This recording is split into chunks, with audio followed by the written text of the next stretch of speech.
Hello and welcome to Dice Jesters. My name is Julie. And my name is Dave. And today, Dave is going to be showing me the board game Orléans. And I am excited and both intimidated. So this took me a minute to set up. You were like, what game are we playing? This has been the longest game for Dave to set up. I was watching him set it up, right? And he hands me my playing board. He hands himself his playing board. There's this additional board that has building of the city wall, defeating the plague, astronomy. That's a whole board. And then there's a whole additional board. So, I mean, it's like a 2-for-1 bundle, you know? You get these two and then you get two more. I love a good deal, you know? Right. And on this bigger board, there's these wooden wheels, wheat, cheese, wine, a spindle with thread on it, I'm guessing cloth, people, this guy who kind of reminds me of the OG Willy Wonka, and a map. Wait, which one reminds you of Willy Wonka? This guy. So you can't tell me he doesn't look like Willy Wonka. He does. Yes. That made my day. Yeah. That movie holds up, by the way. It's so funny. Yes, that movie, the original, it's life-changing. We watched it recently, and we didn't realize how funny it was watching it as we were adults. laughing. It was so funny. The satire the whole way through was top-notch. There are a couple of scenes that surprised me. Like, wow, this is actually really funny. Yeah. So you're doing all this, right? And then you give me my player board, and you're putting houses on the top of your player board, and you're saying, okay, so just set it up like this. I'm like, set it up like this? What? You were laughing at me. I was laughing at you because these look like little Monopoly houses. That's funny. But I love games with wooden components like this, too. Yes. And then I'm looking at the coin bank, right? There's 1, 10, 5s, and I get 5? Did I just come to this town with only 5? This game is just beyond intimidating staring at it. My best guess on how this game is played is like the game Lemonade Stand. What is lemonade stand? I knew you were going to ask me. So that's where you start a lemonade stand, so you make lemonade, but you need to get money to make lemonade. And then after you do that, you need money for like sugar cups, signage, advertisement, stuff like that. And that's what this game looks like. It looks like you need to get cheese, wheat, wine, and you sell it to get money to then purchase bigger items. And that's how I feel this game is. And then on top of that, so lemonade stand is you can make your lemonade exciting by making pink lemonade. Is this a board game? No. This is like a... real life? No, this is a computer game. So then I think that's where this board comes in with the building of the city wall, the astronomy, the peace treaty. I think you can get more money by making yourself more exciting. So that's, yeah. I feel like you just want to be the most exciting person. Well, you are the most exciting person I've ever met. The most eccentric. Yeah, so do you want me to describe the game a little bit? It's actually not as intimidating as it looks, and I picked this game strategically. Okay. Not as the first game in this 10x10 challenge, but we just wrapped up Castles of Burgundy, and that one's kind of a step up from other games that we've played. So this game I picked because it reminds me of two games that we've played that you've loved. Yes. It reminds me of Quacks of Quedlinburg. Oh, I love Quacks. Because as you notice, it has these cloth bags. Oh, these cloth bags have something to do with it? Yeah, we'll be collecting tokens, putting them in our bag, just like Quacks of Quedlinburg. Okay. And then pulling them out. And then the tokens let you do certain actions on your board, but we assign them simultaneously, just like in Quacks of Quedlinburg. But this is more of a strategic game, so it'll let you move around the board, it'll let you move up these tracks, you can get additional tokens into your bag. And this board over here that you're mentioning, this is where you, kind of like Dominion, where you can trash cards. This is a way to trash tokens from your bag onto this board, but it gives you bonuses when you remove them. So it's like removing them from the game, but they let you do certain things. Okay, it's nothing like Lemonade Stand. And it reminds me of Dominion in the sense that we're building something. We start with just these 4 tokens, but over the course of the game, you'll kind of be building an engine towards something. And then there's also these additional tiles that you can get that give you bonus action spaces. And then there are these certain events that we also have to deal with that get turned over at the beginning of each round. But at the end of the round, we might have to pay taxes, or it might give us bonuses, and we'll see. I don't know. They're like inconveniences. Some are, yeah. Minor inconveniences, mild speed bumps. And then there's this board over here where we're going around and we're collecting these different resources, and you can put down these houses, which give you points at the end of the game. And the scoring is actually really simple because it has these handy reference tiles where each type of good is worth a certain number of points that you literally just collect. Okay. And then you'll also get, when you add up your houses on the board plus these little, this is the Willy Wonka tiles, we'll call them, which you can guess you get when you move up these tracks and hit that space, you'll get one of these. You add up your houses plus these and then multiply that by the number that you've passed on this track with these stars, and that's points as well. So my brain hurts. You can tell I'm getting really excited because it's been a long time. Game? This is by Reiner Stockhausen. Okay, so a new designer to me. A new designer to you. Okay. But it'll feel familiar in a lot of ways, and I think that once we jump into it, you'll really appreciate what this game has to offer. So I'm really excited to share it with you. My forehead hurts. Because my brain... Your brain. Like, what? No, I'm excited. Does this one come with a cool backstory? Just because it has, to me, it looks like it has so much going on that I feel as if it comes with a little, is it called a prelogue? Are you ready for it? Yes. You are trying to achieve dominance in various areas of medieval France. That's what's up. You will get goods, coins, and victory points via production, trade development, and by committing to the common good. How is player one decided? The youngest player. Yes! I wish every game had a really exciting way to determine starting player. I know, this one could be, just because I'm staring at the cheese token, it could be like, last person to have cheese. But we both had cheese equivalent. That would be a tiebreaker. We eat a lot of cheese. Sometimes an alarming amount. Thanks, Dave. Thanks for outing us in our cheese obsession. All right, well... Yeah, I don't know how long it's going to take me to learn, but I'm ready for the first round if you're ready for the first round. So what is this? It looks like this, according to the box, it's 2 to 4 players, 90 minutes, and for 14 and up? 14 and up? Yeah, 14 and up.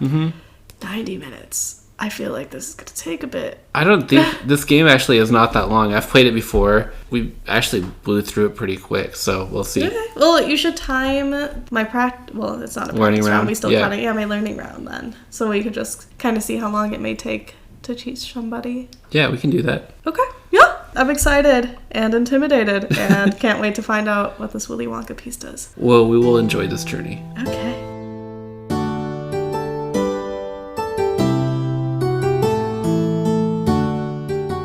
And we are back after 2 rounds of Orléans, and we did 2 rounds because my first round, I don't know what I would have commented or discussed because my brain was kind of fizzled. It was a little late at night too, to be fair. Yeah, it was late at night, and to me, this game is pretty big, like to set up and all of that. So you had set it up, and then there was multiple different things for you to explain.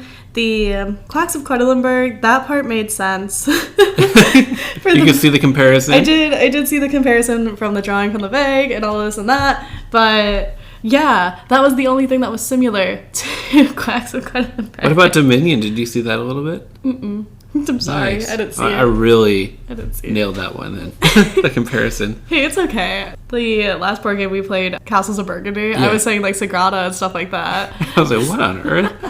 So it's okay, I just take that journey. Minds work differently. But yes, so after my initial play, when we had finished the game, although I had won, it didn't feel satisfying because I didn't know how I won. I didn't understand. I wasn't sure. I was just going through the motions, you know.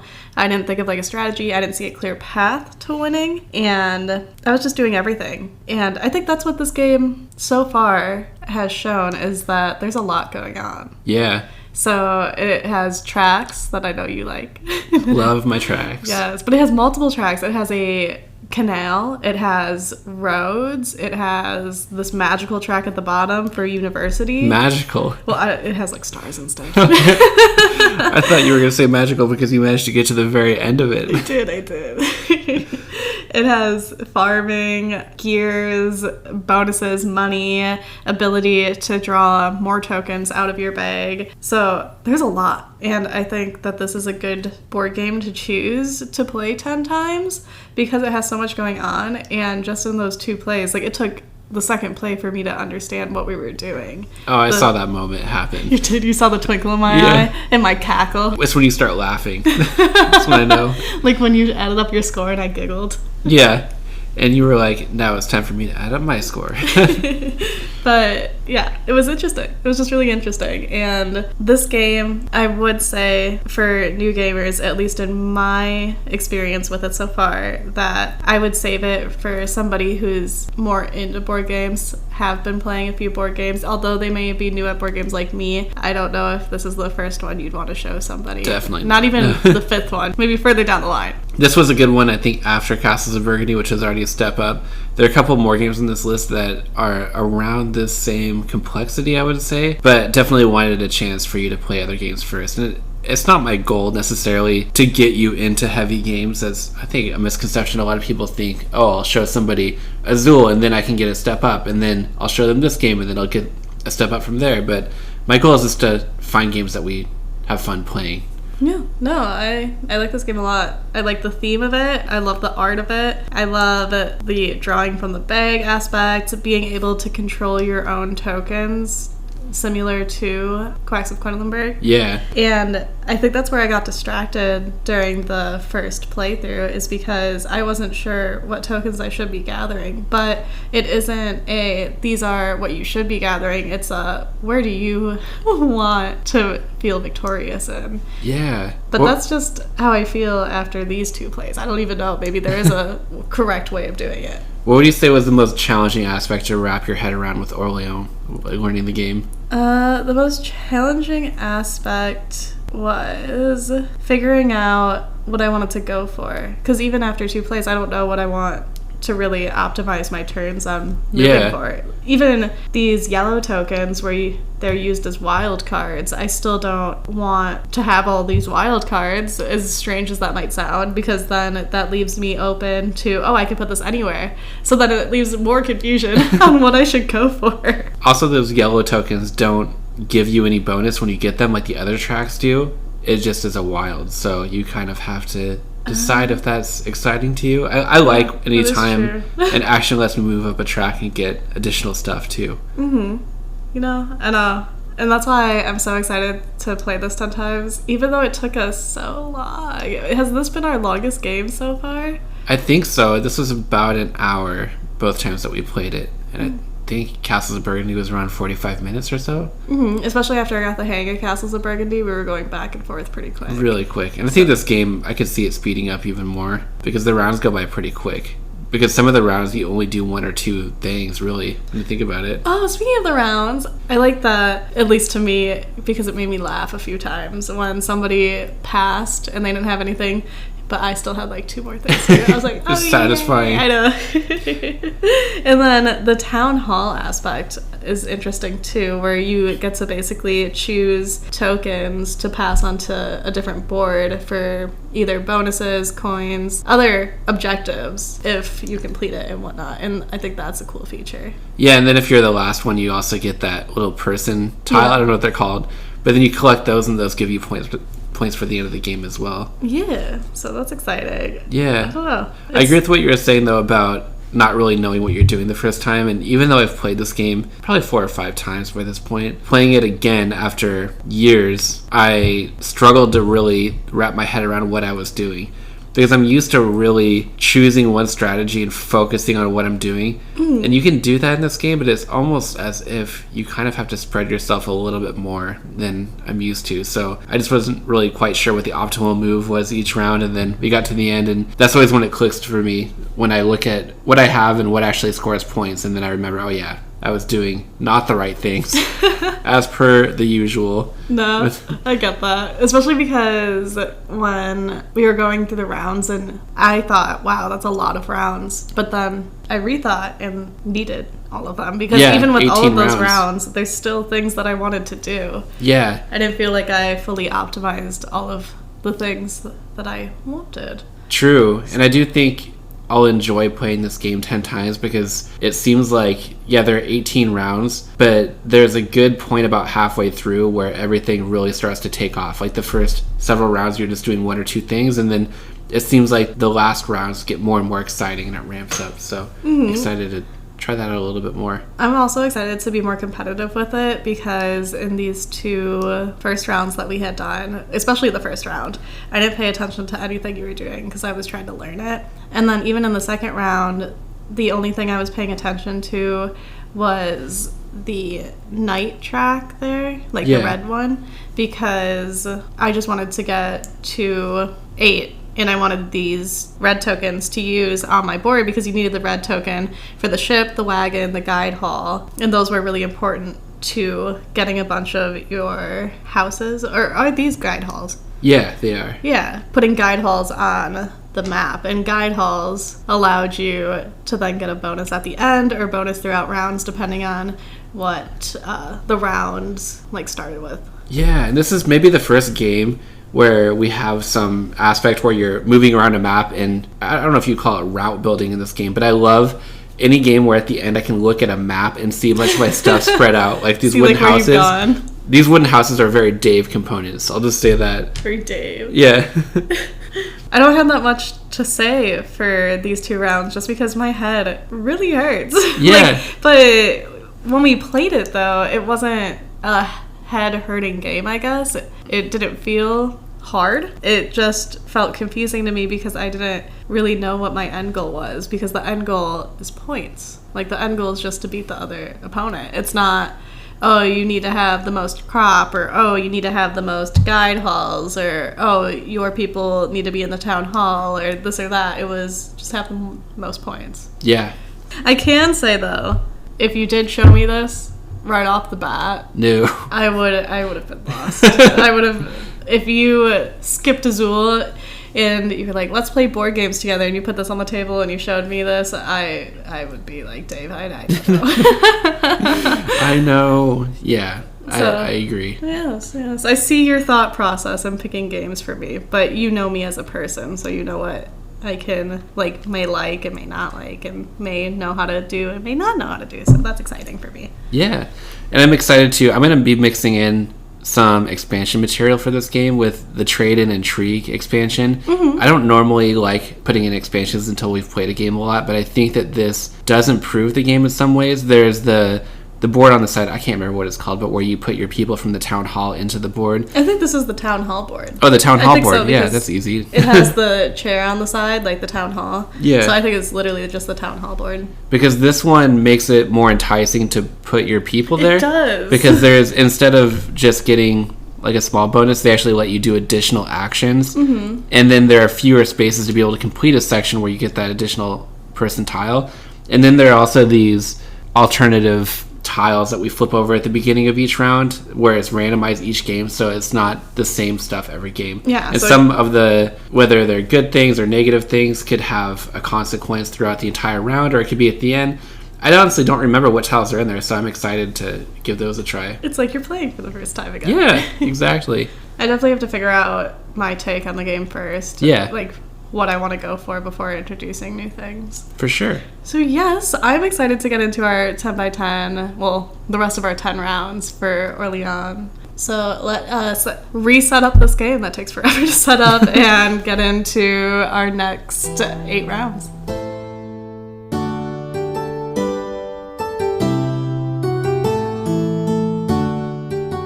We are now back from our 10 plays of Orléans, and honestly, the first 2 plays, with how confused I was, I felt like I was missing the depth of this game, right? And then you switched up the board to, is this an expansion, or what is this specific board that we played with for the rest of the time? Basically? It is. It's part of the Trade and Intrigue expansion. Yes. So you switched to that expansion, and wow.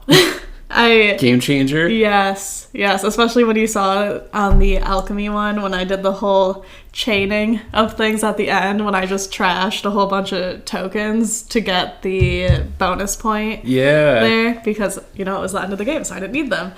And it really added depth to the game, where you could strategize different items on the board in comparison to the original board that the game comes with. Because the original board that it comes with, you just get coins from it. Pretty much, I guess at the end, they're points, and I think that was a hard hurdle for me, because although I was collecting technically points, I felt like they were just coins.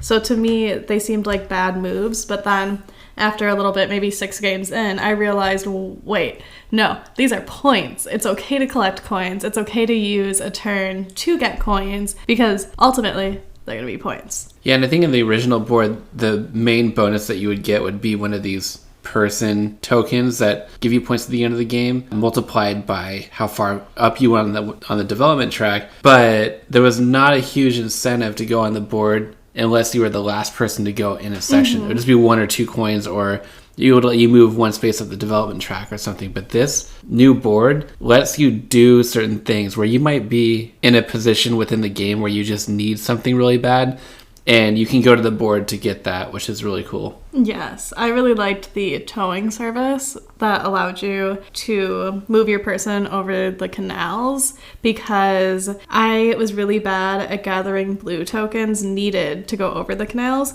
So I would just have that 1 blue token, put it in the town hall slot, and then move it to the towing service. So then I can move it over the water. Yeah, I'm glad you mentioned the blue track, because I thought that might have been the least exciting of the tracks. And I didn't go up it as much either, because you just get coins for moving up, and then one of those person tokens at the very end. But I don't think either of us really went for that one very much. That one always had the most tokens left over, I think. Yeah, that one did, especially because it was just coins, and that's why it's like, okay, but they're not just coins, they're points. But when the event cards, I guess, because they're both good and bad, they're not all bad, but the event tokens for the beginning and or end game abilities, there was one that, depending on how far up you were on the blue, you got additional. So if you were at the 2 coin spot, you got 2 additional coins at the end of that round. If you were at 3, 4, or 5, you got that additional.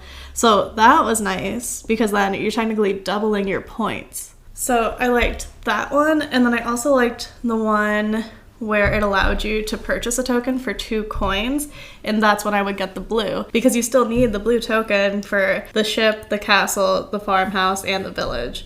So I would always try to have at least 4. You were really good at this game. So I just want to talk in general. I'm glad you liked the expansion, though, because I do think that it really is essential to the game. I don't know that I would ever play it without it at this point. Yeah, without it, I think we would need more players to make that additional town hall worth it. And I feel like the base game needs multiple players to make it feel more competitive, because with 2 players it didn't feel that competitive. But the expansion made it worth it. Well, let's dive in. What were your favorite parts of this game? Let me just say, after a couple of plays, I saw that twinkle in your eye when it finally clicked. It was when you started to laugh. Well, the game made sense for me. It was easy. I understood everything was points, so you could journey whatever way you wanted, and I could count your points up front because everything was on the table. I would hide my 10 coins from you, though. Yeah. Behind the coin bin that we have on the table, so I could never know. And then you bring them out at the end, and you'd have 30 or 40 coins just chilling right there. Yeah, so I do see the quacks of Quedlinburg, because you need tokens to perform actions, and you have the luck aspect of drawing it from your bag, so putting it onto your board and then purchasing more tokens. It was as if you were playing Quacks of Quedlinburg, but getting certain or different rewards throughout. So I did see that, but then after we played a few more times, I realized that in a way, you really have to be mindful of the moves you're taking, because you don't realize how they're impacting the future. So for example, I was on a win streak, and there was one move. I had the yellow token, which allows you to literally lay it anywhere, and I could have laid it on a spot that would allow me to move up the developmental track to have a 6-star, which is a multiplier at the end for 6 additional, times 6 of whatever houses and people you have. But instead, I decided to lay down a guild hall. I decided to lay down a 1-pointer when I could have moved up the track 1 more to have multiplied by 6, and I lost. You're never going to let this go. No, because it was the last move. I literally had the last move. I'm like, you won 8 games out of this 10 by 10 challenge. You will not let it go. Like, let me have my win. Just let me have it. No, I gave you your actual win. Your actual win I gave to you, but this one just hurts. This one cut me so deep because I should have had it. I don't know why I decided to lay a guild hall down instead of move up the track one more. I was up all night. Close. I was up all night thinking about it. I couldn't sleep that night because I was just like, why would I do that? Why would I do that? Why would I do that? But it's always cool, I think, in a game when you can trace back your loss to one single move and think, if I did that differently or I made a different move, I could have won the game. Oh, most definitely. So I would say for this game, it did take me at least 3 rounds to be able to play successfully. Yeah, I would say 3 to 4 by the time I started to see that gleaming look on your face as you just piece together a whole strategy. And I did want to talk about the strategic nature of the game. Compared to other games that we've played, how strategic do you think this is in terms of starting the game with a plan and then trying to execute it or build toward it throughout the whole game? Honestly, I didn't have a plan because I couldn't formulate one, I guess. But what I did like doing was trying to get all of these gears because these gear tokens allow you to put it on token spots on your playboard as a permanent token unless a round consequence makes you take it off. Or that always hurt. Yeah, that one always hurt because then you had to choose which one you had to get rid of. But I liked them a lot because then it would help to do more actions on your turn because then you would only need like 1 token to finish the castle because you have 2 gears on it. Or you would need 2 tokens or what have you, as long as you have gears on it. So you got to perform more actions for your turn. And that's why the gears were my favorite. But then I realized that these additional playing ones were kind of better than the gears. So I don't know if you saw that transition. There was when I had a whole bunch of gears on all over your board. Yeah, and then I don't know, maybe it was the 7th game. I transitioned to maybe 1 or 2 gears and I played with the bonus tiles that you could add to your playing board. And the reason I changed that is because there is the herb garden where all the blue tokens now equals the brown, black, and white token. So you could use that for anything. And then there is the gray token equals all the tokens. So you would use it as if it was a yellow token. Oh, that was a big miss because I wish I would have capitalized on those tiles a little bit more because I found myself trying to go up the development track, which gives you the gray tokens, but then there aren't many things that you can actually spend the gray tokens on once you have them. You can get them to get the yellow tokens, or you can use them, I think, to move up the development track by going to the scriptorium. Right. But which you would is need just the one. yeah. You would need the red token to do that. So I found myself with quite a few of them, but not anywhere to put them. So I went looking through the stack of tiles to add to my board, but I didn't really find anything that was super useful. Yeah. I missed that. I did see that you transitioned to all the gears, and I was like, is he trying to do my strategy?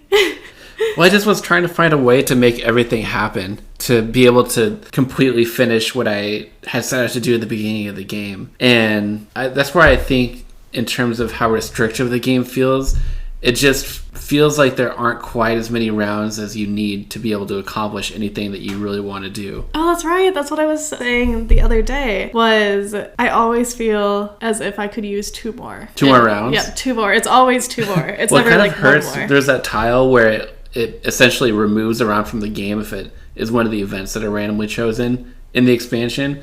And that always hurt a little bit because the game already is restrictive feeling as is. And then to remove a round, I'm like, man, we'll see how this pans out. Yeah, I like it though. I like that there's that slight, I don't know if discomfort is the correct word. Yeah. But it's the feeling of, I could have done this. I could have been more efficient.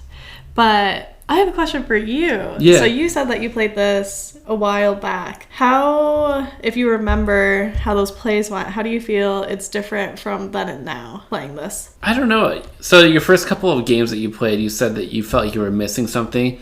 And I knew that this was a good game, when I played it. It just had that feeling. I liked the adding the chips to the bag and trying to get good at certain things. But it was really fast moving, and it felt a lot lighter when I played it. It felt like a heavier experience this time around, because I think both you and I got completely absorbed in the strategies that you and I were both going for. So throughout the whole game, you and I were just sitting pretty quietly, actually, just staring at our boards, trying to figure out what the other person was doing, and just trying to make it all happen. So I would say it was a much more intense experience. We got to the end, it was like an hour long, and at the end of the game, I would just sit and think, wow, that was a really intense, involved experience. Not like rules complexity-wise, but just how focused I was in trying to make it all happen. Yeah, that's true. Especially with the first 2 games that we played, I felt that it really wasn't competitive, where you could just pick what you wanted to pick, but then after playing it 8 more times, I remember wanting to get a certain token, and you beat me to it. And then after that, I paid attention to what you were doing. Because I was just like, You knew everything I was doing, and you would always beat me to whatever I was trying to do, whether I was moving around the board or whether I needed a certain tile. But it was as if I just wasn't doing as good of a job watching what you were doing, because if I had noticed what you were doing, I would have anticipated that you were going to try to block me, so I would have tried to do it faster. Different. Yeah, exactly. There were some times where I had my tokens on an action space that you used before me, and then that made it useless for me to take that action. Like the red token space, because there was a bonus so token. Aggravating. After the 7. So I saw that you had yours filled, and I was just like, no, that's what I want. So I would have got it first. So. How do you feel about the replayability aspect of this game? Do you think that there are a lot more plays within this game that you would enjoy playing, or do you think that you've seen everything that the game has to offer at this point? No, I think that there's a lot of replayability with it, because we didn't use all of the bonus play areas for our mats. It's just interesting to me because our score changed so much. So to me, that tells me that there's different ways to do it, if that makes sense. Yeah. So if our score was pretty similar, where we played all 10 rounds and we got 90 to 100 all 10 rounds, then okay. But in this game, we got like 80 and then 150 and then like my lowest score was like 60. Yeah. So I feel that there is a bunch of different strategies, and I still haven't found, even after 10 games of Orléans, I haven't found the strategy that I like to go for yet. Yeah, I think I try to explore some different strategies, and this is where I'm not really quite sure. It seems like to win the game, there's no way that you can't not put the guild halls out, collect some of those people, and then move all the way up the development track to be able to get the point multiplier. Because I tried a strategy where I was just collecting a bunch of goods, and the point value doesn't even come close to if you collect enough houses and then move all the way up the track. Like, that is clearly the number one thing that you can do. So, well, I don't even think it's for the houses too, though. I think it's more so you could either be heavy on the houses or heavy on the people. Oh, that's true. Because, yeah, you need the development track because that will multiply it. But you could do a strategy where you don't do any guild halls and you do all the people collecting. That's true. Yeah. But that's what I'm saying. Like, we haven't tried this out. We've been so mixing, doing both the guild halls and collecting the people. I wonder how difficult it would be to get all those, though, because you have to move up a bunch of different tracks, and then you have to be the last person to place in this board off to the side. I keep forgetting the name of that board. Yeah, but there is the architecture that gives you 3. If you go there enough times. If you go there enough times, you get 3 and you get a house. And if you're looking at all the people that we have in the middle right now, these are all the ones we collected, which means they all have the potential of being collected by one individual. So that's 1, 2, 3, 4, 5, 6, 7, 8, 9, 10, 11, 12. That's 12 right there. Yeah, that's true. That's technically more than the guild houses, right? Because there's only like 10. There's only 10, yeah. Yeah, so that's true. So that would be 12 times 6 if you make it all the way to the end. Now I feel like we have to play again. That is true. And then there's different strategies, though, when you think of trying to get all those points by moving up the track and then collecting either people or houses, along with some goods that are mixed in there. I think that there are a lot of different strategies that you can take to achieve that goal. Yeah. Whether it's just collecting a bunch of tokens, or you're getting the gears and putting them out, or collecting the yellow tokens, which are freebies, or getting the additional action tiles and be able to use those in interesting ways. And I found some really cool combos within those tiles. But I felt like I could never quite do them as efficiently as I could have. And I could tell in the games we played, if I was doing really well, I'd be able to feel that throughout the whole game. But if there were a few rounds where I felt like my moves were not optimal, I thought I just didn't have a chance. Yeah. You're so efficient at this game. Oh, I only put on a shield as if I was efficient. This game was interesting. It was interesting because I feel with Castles of Burgundy, I caught on, and I had a strategy with Castles of Burgundy. I always wanted to grab the mines before you, and then I didn't care what else because I would always start with silvers in the beginning, so it didn't bother me. But with this one, there was no first grab. I went between doing the village to the castle, the university, and the farmhouse. Yeah, I can never quite figure out what the best opening move was. Because you only have enough tokens to be able to do one thing completely. Mm-hmm. So what is the optimal thing? Yeah, I don't know. I feel like... I've tried the castle, I've tried the farmhouse, and I've tried the village. Yeah, I definitely think that we have to play this again. I feel that there are things that we need to try. Yeah. Which is difficult, because when you're playing a game, you want to win, and you think, oh, well, if I try something new, I might not win. That's what I love about board games, though, is we open up a box, and there's just so much to explore. The different strategies, the stories that we create, the funny moments that we have along the way. It's all part of the journey. Is there anything negative that you can think of about this game in our 10 plays? And I have one potential one. I would say, so this isn't a negative for me, but I could see how it can be viewed as a negative, is that it's very restrictive on what you can do. And you have to build. So you start with 4, and for the first maybe 4 turns, you're not feeling like you're really doing anything. And depending on how you take those 4 turns, you might really feel like you're not doing anything if you're not getting certain pieces, or if you're only getting the same piece. So then you might draw 4 from your bag, and you might have all blue tokens, and you're not going to know where to lay all 4 blue tokens because you're not going to be able to use an action. So it might be frustrating or feel restrictive that way, but I like it because I like when a game feels really hard. Like when you are able to achieve something, it actually feels like you worked really hard for it to make it happen. Yes. I think it's because I'm a perfectionist. So being able to achieve something that I viewed as difficult makes me feel good about it. Yeah, I mean, you did really good. So you should be proud. I would say the only thing for me, other than the fact that I just can't seem to win, is I kind of wish that there was more variability to the setup of the game. Okay. Because I think of Castles of Burgundy, and I love how you start with a different player board, and each time you play is a slightly different challenge. Okay. The player boards themselves are the exact same every single game, which means it's those 3 exact same opening moves that you can do. And then the main board itself, the setup is the exact same, minus the goods tiles, which are shuffled up and put out, which I don't think that makes the game feel particularly different game to game. In the expansion also, it comes with these different... like beginning and end of round tiles. Exactly, which that kind of mixes it up too. But I like games where, as a player, you start with something slightly different than the other players, and that focuses you in the right way. Because I think, and this could just be a style preference for me, as you know, I get really distracted with things in games, and I try to do too much. Oh, I know. I'm like a squirrel going through this game. There was one round when you started getting cheese, so then that next round you felt the need to like collect all the cheeses. And I'm like, that's only 2 points. I was getting, each is only worth 2 points, which isn't that much, but I love cheese so much. So I wanted to see a huge stack of cheese in front of me. But the thing that I like about games where each player starts with something different is it forces you to focus in a certain area where... this game, I'm going to be really good at this because I start with this unique power. Mm-hmm. So it helps focus my attention on one thing rather than trying to do other things. And that this is my own See, I like that it was the same between both of us because then it was up to wits. Yeah. So you're more of a chess player, though.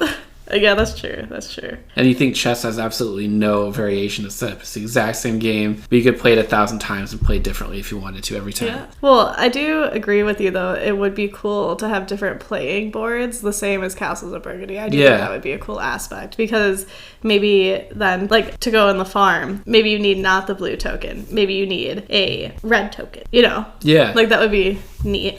That is a cool idea where, the requirements for each are different, so the players aren't all going for the same thing if they're trying to do similar types of actions. I don't know. Yeah, because then let's say you need the blue token for your castle, but my castle doesn't require the blue token. My university does. True. So then it's not like you have a blue token and you're going for the blue token. all at the same time. But that makes sense. I don't know. I really like the head-to-head. I guess it depends on your play style. If you like the very head-to-head, if you just have to like beat somebody to it, then this game, the way it's set up now, would be right for you. But if you like the more Castles of Burgundy, where you could start completely different than the other person, then perhaps new player boards should be an expansion. Yeah. Well, this game does have a lot of expansion material too, so that could add to it. We just played with some of the stuff from the expansion I have. There's also a Plague expansion out there. Ooh. And then some other stuff. So there is a lot of variability to the game in expansion material, but I guess base game alone, it may feel somewhat samey after a certain number of plays. Yeah. Well, thank you. Yeah. I would say that this is a keep it to play. Yeah, I would say so too. Because I want to try that expansion. We'll have to do that. And thanks for playing these 10 games and allowing me to win twice out of those two. You're welcome. And thank you for joining us this week. Be sure to join us next week. And thank you for listening to us today. Be sure to join us next week as we discuss Agricola, which I'm excited for because Dave said it's a farm game. So if you would like to see any photos of our games that we have been playing, you can find them on our Instagram and our Patreon. They are both under Dice Jesters. You can also email us if you would like to find out more about the games we played or want any more in-depth information, or if you would like to recommend and or ask a question, you can email us at thedicejesters@gmail.com. You could also submit your question on Instagram as well, whatever is easier. I do not mind. And again, thank you so much for joining us in the world of Orléans. We hope you enjoyed strategizing and building your medieval city with us. Remember, every decision counts, and the journey is just as important as the destination. Until next time, keep exploring, and may your future games be filled with prosperity and fun.